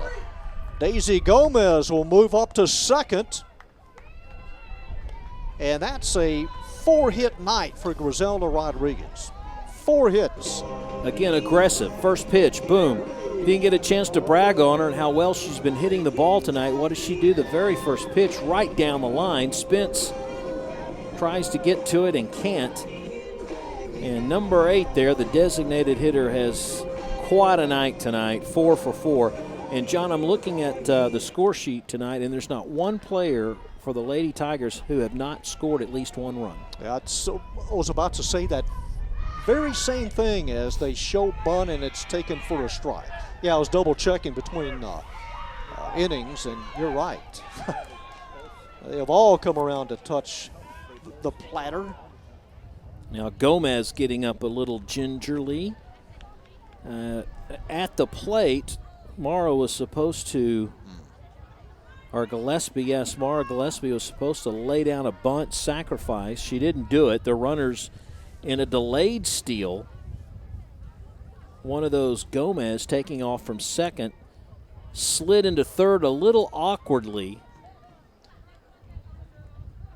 Let's see if she hit the third baseman, Jones. Yeah, kind of got tangled. It's either going to be that where she made contact with the player at third. That could have been McGee, who wears number 8, who was over there covering. And now she's trying to be the 19th run and the 15th run here in the 4th inning. And a chance to end it. All they need is 1. And there it is. Gillespie slaps one between second and third. And that should do it. The 19th run. The first 3 batters with singles and there's your game. It is 19-4 as Irving out-hits, outscores, and outplays Nimitz tonight. They were so aggressive from the get-go. They didn't let it get them down, being down 2-0 early in the ball game. And in the second, I think when they put the 5 on the board, I think that gave them the confidence that they could go ahead and hit anybody that the Lady Vikings threw out there. And, basically it's just a lot of hits and a lot of timely hits, and Gillespie with the base hit there coming in to score. Gomez with the 19th run of the ball game made it the 15th overall ahead of the Lady Vikings, and it's 15 runs after 4, and they do the damage and take first place in this ball game. They go to 4-0 in district play. Nimitz loses for the first time in district. Rayleigh Garza is the winning pitcher. She goes to 3-0 as Irving wins it tonight. Big time, 19-4. Our thanks to both coaches, everyone here at Irving High, our outstanding ICTN production crew. Once again, our final score, the Lady Tigers 19, the Lady Vikings of Nimitz 4. For Rob Willman, this is John Nelson saying good night from Irving High.